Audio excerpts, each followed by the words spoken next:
dokumentaryo na tumatalakay sa ugnayan ng wika at kultura sa Barangay Daha, Maasin ay nagbibigay liwanag sa isang mahalagang aspeto ng buhay Pilipino kung paano ang wika ay hindi lamang isang kasangkapan sa komunikasyon. Nga lugar? Sa Matag. Matagdagub. Matag-ob. Haniway? Haniway. So, paano ka mo nakalagot diri? Pamagagla ka siligaw. Diyan sa una. Sa linya. Kaya raket dyan sa una pamusilig. So, kung taga-madaha at taga-matag-ob ka mo sa una, paano ka mo makakommunicate kag nakasaylo diri sa barangay sa Maasin? Kung nakabang... Lulo naman daw, buhay man gano'n. Nakakabaktuan si Carlos.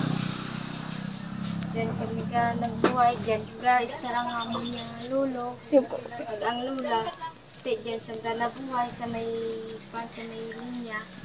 Diyan kami inipira ka tuig, diyan man kami nagirmaway na paramilya. Pati ginagamit nyo sa sa mga silog, taon nyo? Amo dyan nga mo pinanaris.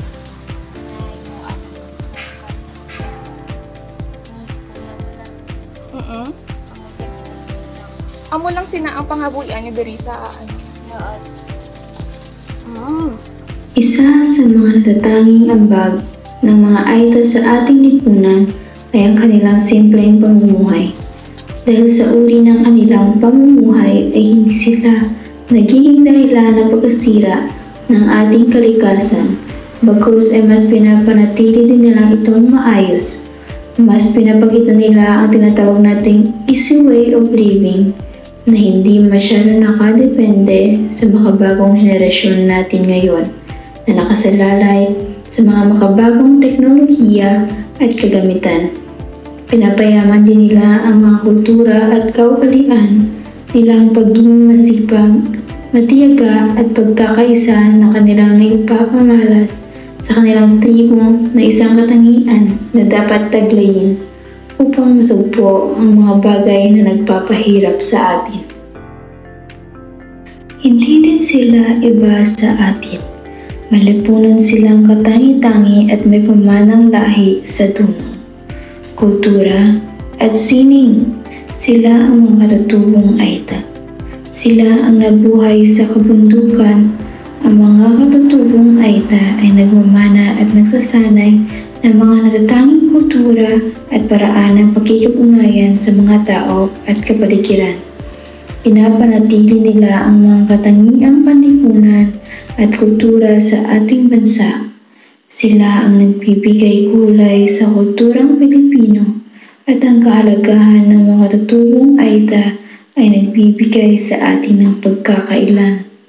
Bilang mga Pilipino at karapatan, dapat na maging malaya sila sa anumang diskriminasyon at ipagtanggol ang kanilang sagradong buhay sa mundo. Makabuo ka sa 30 kada o 25 at ang 12 lang dyan. Ano ito lang.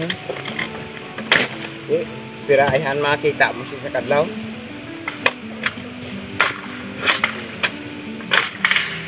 Gamay. Ano yun yung mga pinapatihan? Kultura sa mga Pinoy. Napatihan ka? Sa mga kultura. Aswang mga pati itim mo. Kaya mga itim mo kita pa sa ang tao ka. Tao? Buwan dito. Buwan mga pati kita. Ang bati mo ang aswang sa katao mo. Ang tanaway. Kita nga. Napasaan na lang.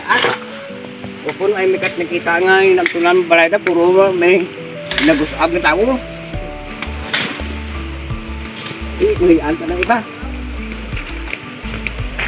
Mau đấy cái pati tamang ka tao nga na suwangap. Mga. Jadi turun mo. No, amo ra ang bato. Yung masiyang para Ano yung moto nga lijo? Wait. Ang pati para sa isa.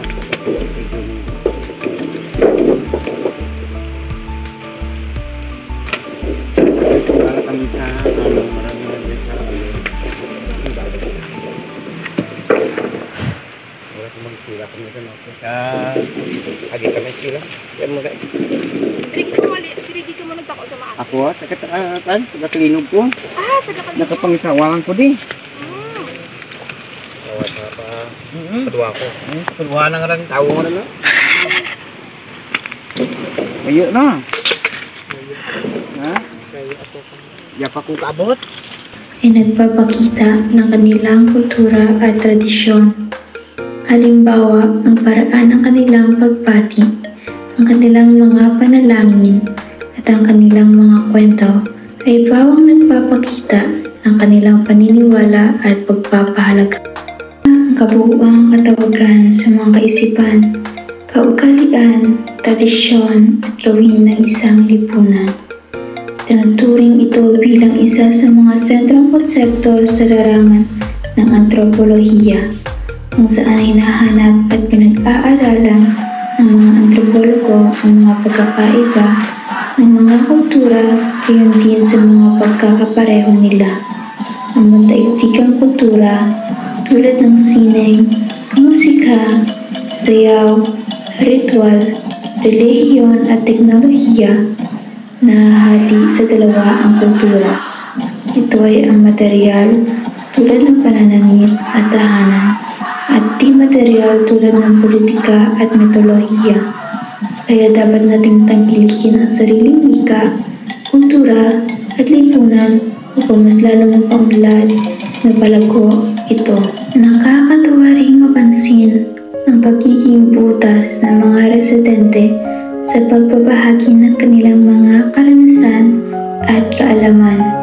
Ang kanilang pagiging mapagpatuloy at ang kanilang pagnanais na ibahagi ang kanilang kultura ay nagpapakita ng kanilang pagiging mapagmahal sa kanilang komunidad at sa kanilang identidad.